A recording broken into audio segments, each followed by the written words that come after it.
Hi, everybody. This is Melody LeBaron of Transforming Space, Self, and Loss.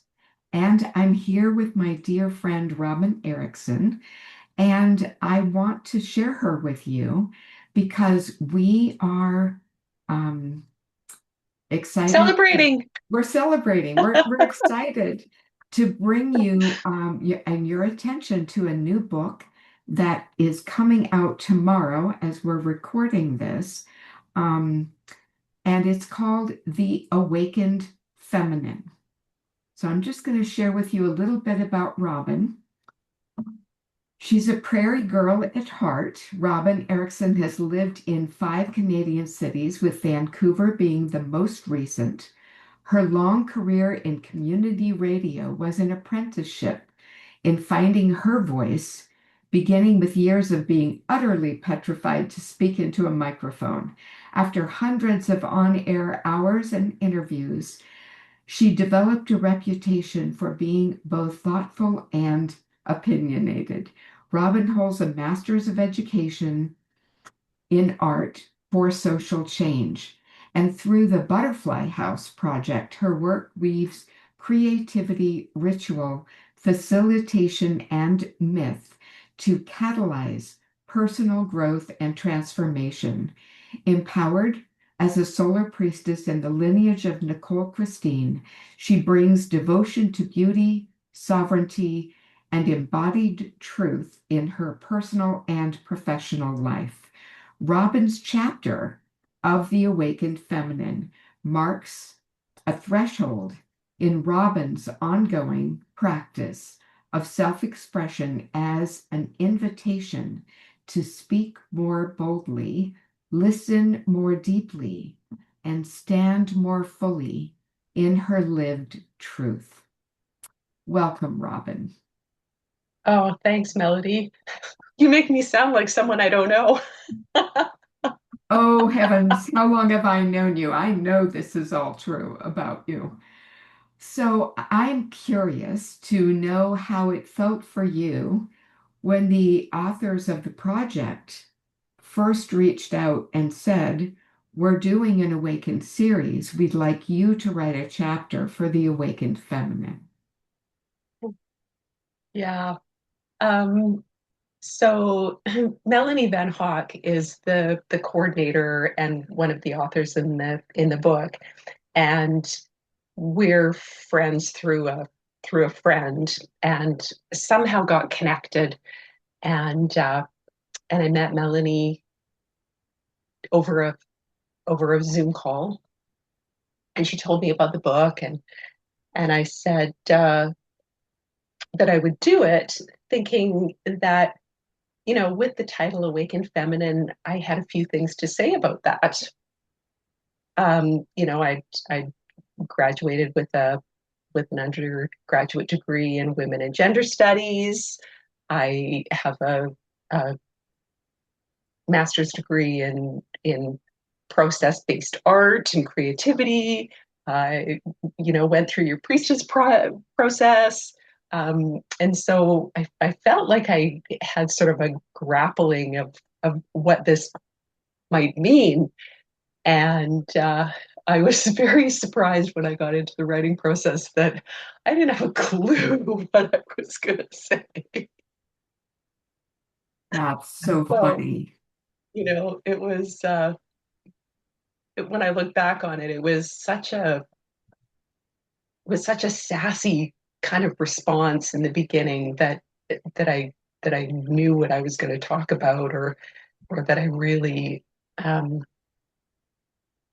had a grasp on what it meant to awaken the feminine or be awakened to the feminine.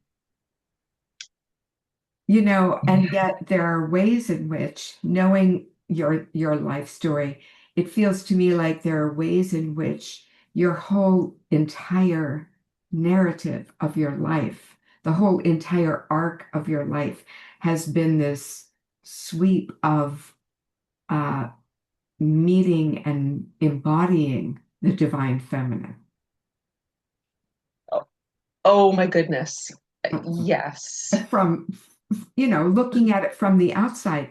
But I want to say that when I was reading not just your chapter, but the other chapters written by the other women in this book, The Awakened Feminine, I can say that I realized again that when we are inside of something, when, let me be specific, when women are inside of a life experience, whether that experience is above the midline of one of joy or below the midline, one of troubles and trials and slogging our way through something difficult, a loss, we very often don't really see the full sweep of what we are inside of. Oh, absolutely. Yeah, absolutely. And taking on the responsibility, and I do say responsibility of writing this chapter because it's, when you know something is going out into the world in black and white, you want to really have your words sort of measured, knowing that other people are going to read it and take that information to heart, you know? And and so I think the reflection of what it meant to really get to the nitty gritty of what that truth is with the experience that I've lived and understand that as my truth was both part of the challenge, but also part of the healing work that was part of writing. That was happening. Yeah, Mm-hmm. yeah. So, so it's kind of fun that it was an immediate full body yes, and then it was like a WTF, what have I committed to? And how did you settle in? How did you settle? Because your chapter was by far my favorite chapter. It's written, I'll just tell our listeners and what viewers that it's written in a very creative way. Um, how did you drop in to the sharing of what you shared? Yeah, good question. Um, the universe works in mysterious ways. And I had signed on, and about a week later, um, this writing conference, free online writing conference, came to my attention, and I thought, oh, perfect. I'll, attend a few of these workshops and, get some ideas about how to go about this or, how to approach my task. And and through that, someone had suggested, one of the facilitators had suggested just writing freehand for, I think, 14 days or 21 days or something, and then going back and, mining it for the themes that arise. And so I did that, diligently. I wrote and wrote and wrote. I had pages and pages of, stuff that obviously didn't get into the book. And lots of it was you know, what the heck am I doing? Ah, What am I writing about? yeah. Um, but what occurred to me was that I needed some sort of a framework, and I needed some sort of a voice to put this through. And um, when I emerged through your priestess process, um, one of the things that we were asked to do was sort of identify ourselves um, with some goddess archetypes. And so I revisited those archetypes. And I was like, how am I living up to or understanding my life experience through these archetypes that I chose to identify with? Right. And do they still make sense to me or not? And um, and so that was a really interesting process because I realized how, you know, in my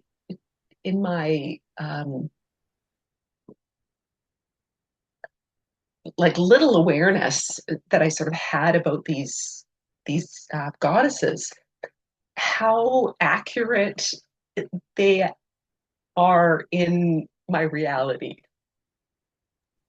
Yeah, and that intuition that said, no, it's that one over that one, or you know, right. what have you, really, really did make sense. And this is what, 5 or 6 years later,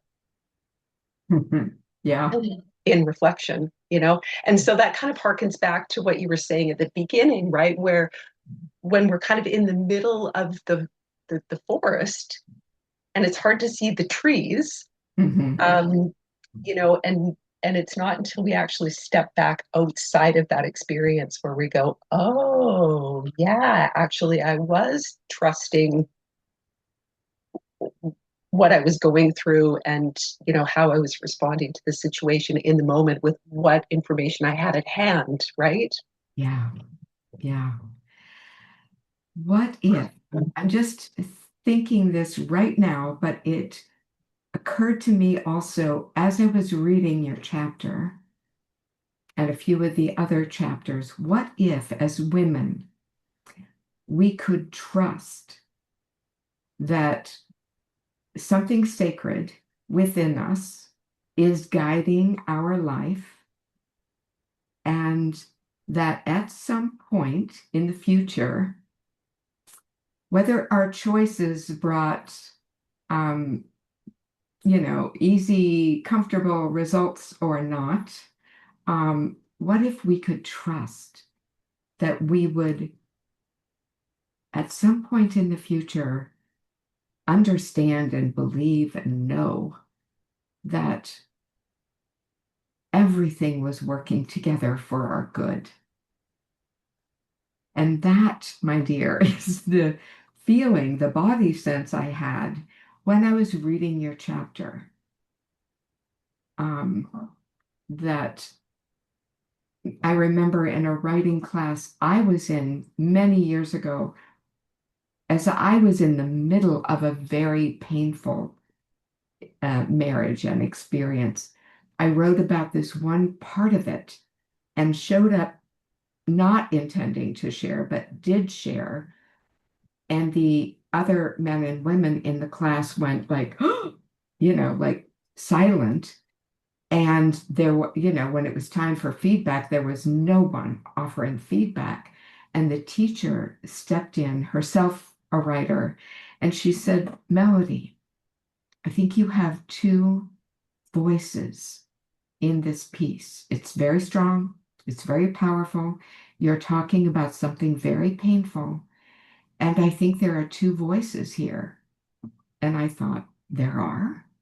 And she said, there's a voice that is full of faith and full of trust and wisdom. And there's a voice that's very frightened. And of course, there was both of those things, right? But it was just hard for me to identify the part of me that had that wisdom. But because of her words, I navigated through the many years that rest of that experience with more trust. Mm. Yeah. I think that's the $1 million question now, Melody. You know, um, and I have two sort of comments on that, I suppose.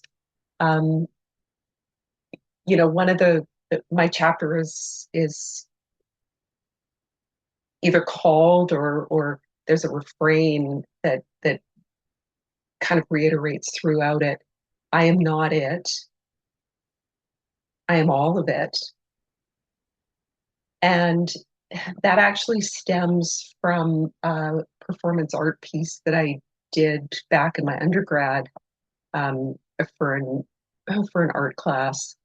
Um, And I built this beautiful mesh sort of corsety thing and a mask, and did this performance art piece where I wasn't the thing that was projected on me, but that I owned and wore as this mask anyways.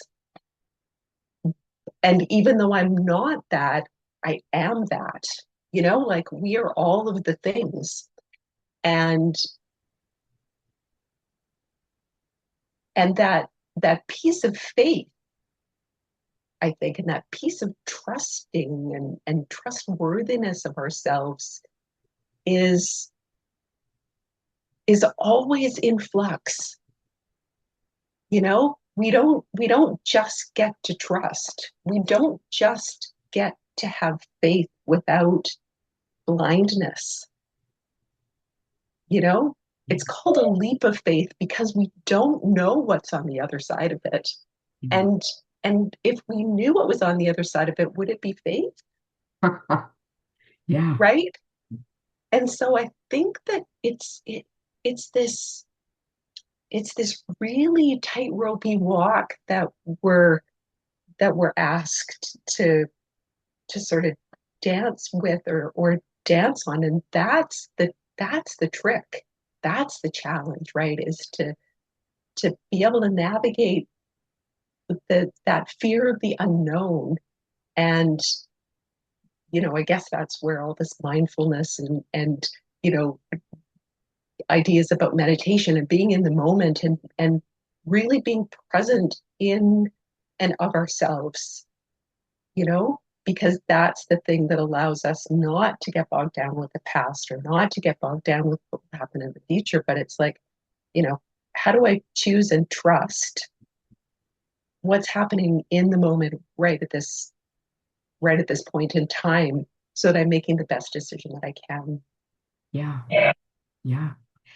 One thing that this makes me think of that was, I think, really beautifully brought forth in your chapter and in the book is that when we are able to be in an experience that's uncomfortable, that we might be experiencing some fear or some shame, right? Or even anger, rage. Um, we are taught as a culture, I think, to push those, to resist the uncomfortable feelings. And that doesn't correspond with what women are taught they are supposed to be. But to allow for I think you used the words wisdom in those experiences to make itself known to you. Um, and to be able to hold the contradiction of we're here to have an experience of duality. So we're going to experience both grief and gratitude, both connection and feelings of loneliness and separation. So there's a way in which when we refrain from resisting, we allow the wisdom of all of it to distill upon us. Um, and that changes us, I think, psychologically. That expands our psyche, I think. Oh, yeah, I would definitely agree. Um, because one of the things that I think is challenging, not only for women, but I think for everybody, because we have these expectations and these roles that we're cast into, and the cultural overlay dictates so much of what we do and what we can do and how we should be and how we shouldn't be, and where we should be at by such and such a time, or like on and on it goes, right? That feeds into all of this not enoughness, and that we don't actually belong, and all of these insecurities that just feed doubt, etc. And all of those things are true and not true at the same time, all the time, right? And it's as you say, it's being able to hold that contradiction of what is black and white and living in the duality of what this world is, this binary reality that we live in, and really being able to kind of pull ourselves out and what does it mean to be the observer of our lives, Yeah. you know, where we're not, and again harkens back to that idea of, when we're in the middle of an experience, and not being able to see that observer looking down on us and going, oh, you know, this relates to something that happened before that will give you information for what's about to happen in the future, or, will build muscle, or, you know, give you some kind of tools, or, whatever it is that in the grand scheme of things we can't see in the moment. Yes. Do you know, I just feel this so strongly. This idea, I've been through some painful experiences in my life that I could see no value in at the time. But when I got far enough back out of them, the pain had subsided. I had refrained from resisting. I was letting myself expand.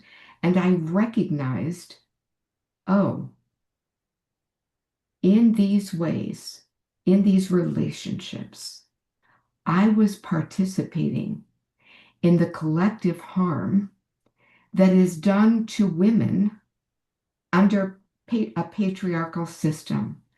This is what it feels like to be in the one down position in a patriarchal system.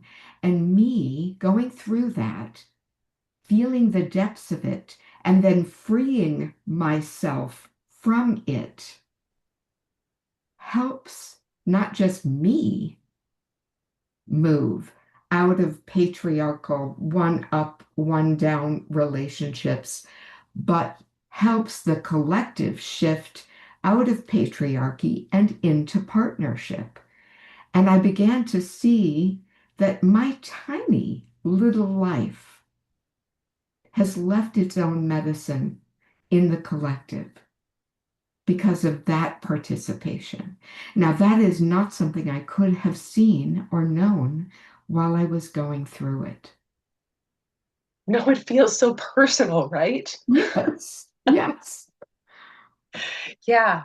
And I think, this collection, this anthology, Awakened Feminine, because there's 10 authors and we all have very different experiences. We all have very different voices.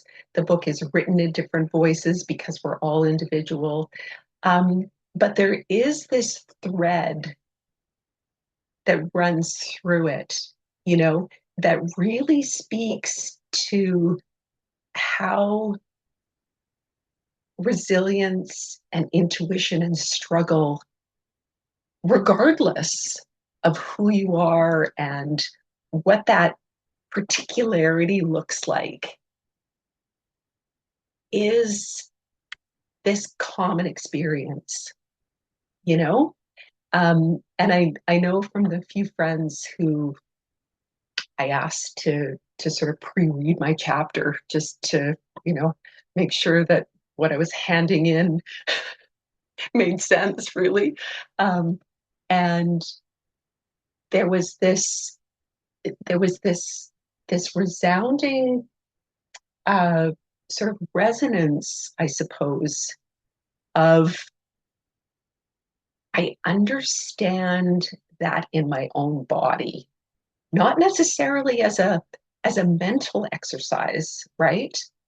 But even though I didn't experience it in the same way you did, I feel where that lands in me, Yes, yes, right? I feel where that cultural pressure and that constraint and that expansion lives. right. Yeah, I have to say, I felt the same thing. I feel like there are One of the interesting things is almost all of my clients, when they come to me, one of their first homework assignments is that I'm asking them to create a team, an inner circle of 3 to 5 people who are at least at or higher in their level of emotional and spiritual intelligence than my client. I need to know that in between our sessions, they're going to be able to reach out to 3 to 5 other people who will empathize, support, love, and give some wisdom, share some wisdom. And one of the things that I can honestly say is since I have awakened myself to the divine feminine, since that has awakened in me starting about 27 years ago, 28 years ago, I, the women and men in my inner circle, oh my heavens, they have become so much wiser, so much more mature, so much more fun, so much sillier and more playful, because to me, those things go together. Um, because as I've changed, uh, I guess, a little more picky, choosy about the people that I'm wanting to spend the majority of my time with. And I I find that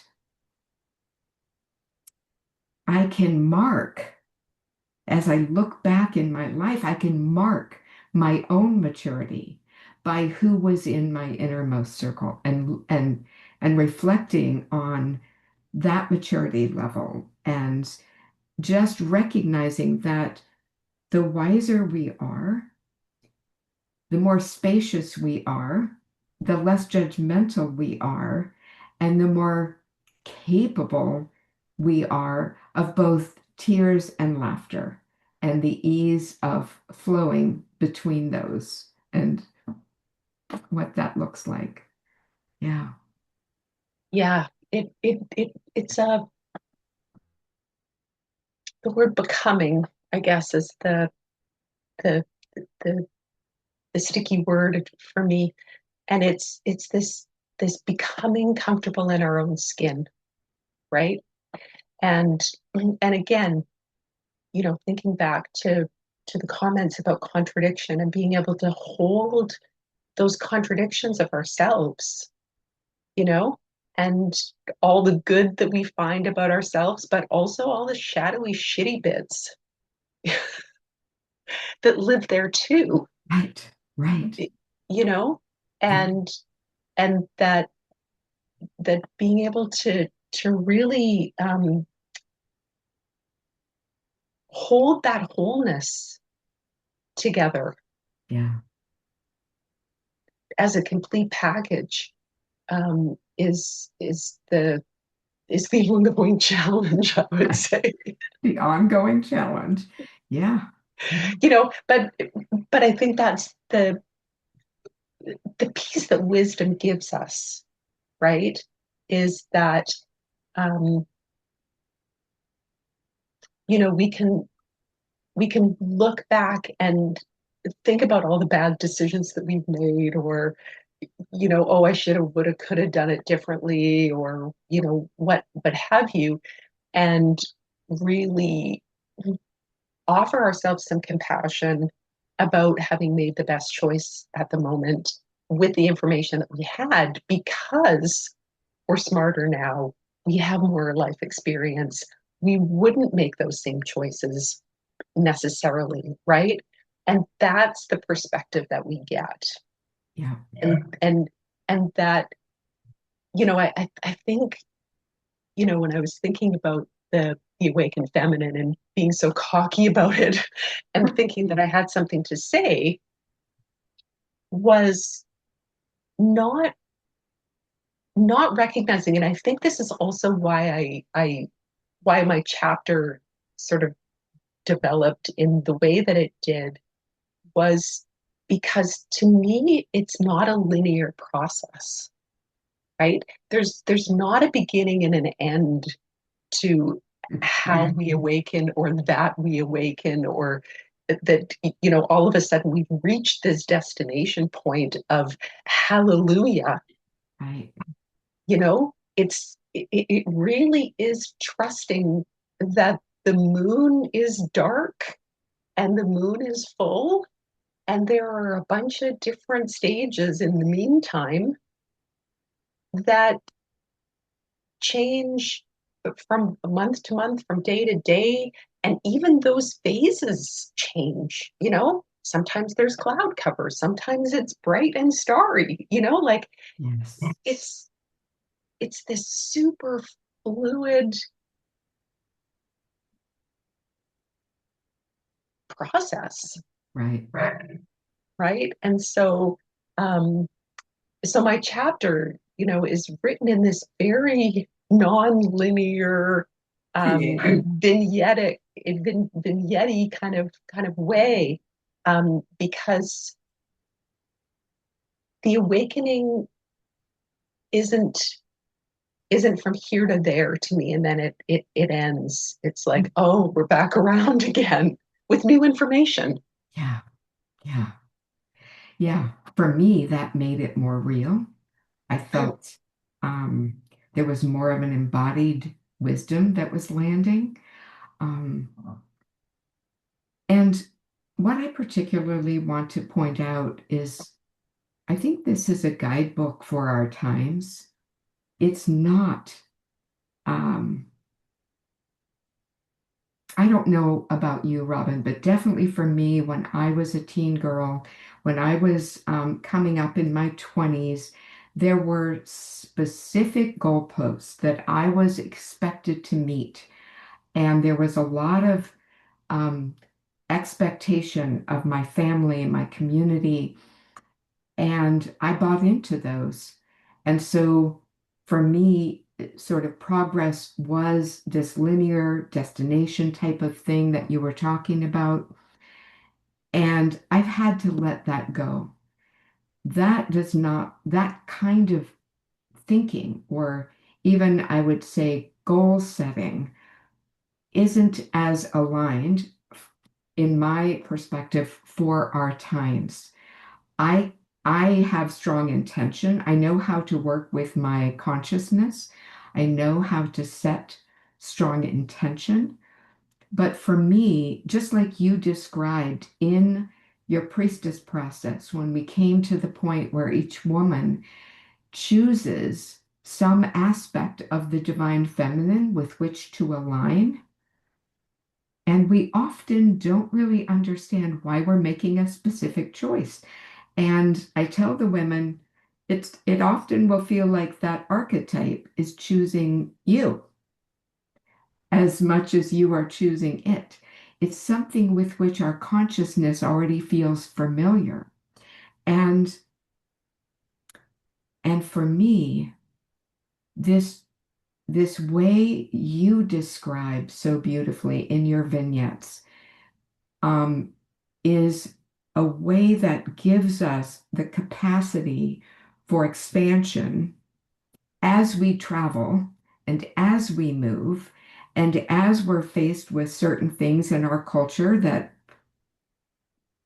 my grandchildren are going to go through experiences I never expected to have. And because we're in the middle of many different systems right now coming to, a different we're in the turning of an age. So from my perspective, we've got all of these one up, one down ways of being that we've learned from this very patriarchal Western culture that are coming to completion. And we need to find ways of reciprocity and ways of engaging with the land, with our food, with our neighbors, with our community, um, with our colleagues, with our family, that are very different than the ones we've been handed and told to go and be this in the world. And so for me, the process-oriented, expansion-oriented ways of being that you describe in your chapter, and many of the other 10 authors are along those lines. To me, that's the kind of GPS I want to have. I I have rejected the old maps. They are not helpful for these times. Yeah. No, and I think that, what you're speaking about is sort of the difference between that capital T truth Yes. that we know about our own lived experience, right? And how it just doesn't jive with what the information out there says we're Right. supposed to think and feel Right. about. And that, interestingly enough, right, is becoming even more challenging in our world right now because we're just so bombarded with information and so much information that is questionable because we don't know where it's coming from and who's making it up or who isn't, you know? And so these instances where I think we can really invite the stories, and I'm not talking about made up stories, I'm talking about stories of lived experience of that capital T truth. Invite these stories from both men and women, Mm. um, and others that express their experience of the world in ways that give us new ways of looking at Yes. what we've been led to believe is true, Yeah. right? I think that's really, really important. And what's kind of interesting about this book being released, The Awakened Feminine, is that there's a counter book, a partner book, Awakened Masculine, which is being released at the same time tomorrow. And so 10 men have contributed to this anthology. And so The Awakened Feminine and Awakened Masculine will be released, uh, At the sort of same time. as a partnership, which is really quite lovely. Yeah. Um, but their shared experience of what that means to be in that energetic um, exploration and opening, Yeah. right? And because we we equally don't hear that voice either, Right. you know. Um, all of these voices where our true lived experience about what it is to sort of butt up against the the overlay and the dominant culture is real for everybody. Right. Yeah. Doesn't Oh, matter what earth body we get. yes. Yes.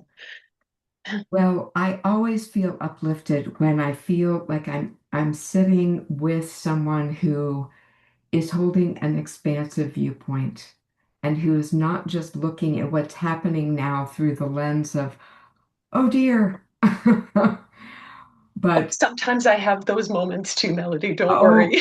absolutely. I think we all do. And I continue to seek out the company of people like you who can help me hold a bigger perspective for myself and what I'm going through, but also for a collective awakening, because that's what is needed right now. Not just women to awaken to our own sovereignty and power, and not just men to awaken to empathy and how can they provide and participate in the protection of women and children and the planet, but how can our entire collective awaken to what is possible? Yeah. Yeah. And it feels Yeah. like that was the intention behind this project. I mean, I can't speak for Melanie Van Hock, who's the coordinator of the two books, and what her intention was. I think it was, perhaps just a spark of genius intuition that this was the thing to do. Um, but there is definitely a certain zeitgeist that contributes to that collective awakening, right? To that collective voice shifting energy. Yeah. Yeah. And I think for our in our own lives, for us to position what we are going through as a part of what ripples out and expands the collective. I think that's always a good perspective to take. So thank you so much, Robin, for coming today and joining me and talking about this wonderful book. Oh, thank you, Melody. It's been a joy. And as always, And we're going to have a link whereby folks can be part of the launch and find out where to get the book. We're going to have that in the show notes. Is there anything else you'd like to add, Robin? yeah, I'll just say that the book is officially released tomorrow on Amazon and Kindle, and it's 19.99. And the link that you're posting is to be on the sort of email list that will have the link that you can actually buy the book then. So if you're interested, I do encourage you to pick it up. It's I was going to say it's a light and easy read, but that's not what I meant because it's not that light. But it's not that long, and the stories are really engaging, and they're very earnest, reflective, transformative, and encouraging. I think ultimately Yeah, to you know women of all ages, but also men yeah, to understand and appreciate sometimes what our experience is in a multitude of voices, you know? yeah. I think that's a really good point. It's not just for women. And for me, I couldn't put it down. I started with just your chapter, and then I was like, well, let's see what else is here. And I couldn't put it down. I think it took me about a day to read. It was really a wonderful read. Um, and I think it's a light for our times. So um, so I'm grateful that, however the connection was made, I'm grateful that you are one of the authors for this, and I'm grateful to be able to bring it to my community. And this is going to go out on my social media. And so when Robin said tomorrow, May 26th, which may have already happened for those of you who are listening to it later. So, yeah, so be on the lookout for it. And Robin, where can folks get in touch with you and find out more about the Butterfly House project? Oh, yeah. Um, to be honest, I haven't been that active, but you can find me at butterflyhouseproject.com. And I do send out a an email once a month that is, you know, creative and get you thinking about how to bring a little bit of awareness and um, inspiration into your world. And yeah, hopefully I'll get some workshops and that sort of thing up and going in the next little while. But it's been a I've had other focuses lately, this Yes, book being yes, one of them. So yes, you can only do so much with your exactly. time and energy. Well, I have loved your workshops and I also love the emails. So they're always a good reminder when I receive them. So thank you. Great. Thanks so much, Melody. It's been a real pleasure, and I'll see you again very soon, I hope. Yes.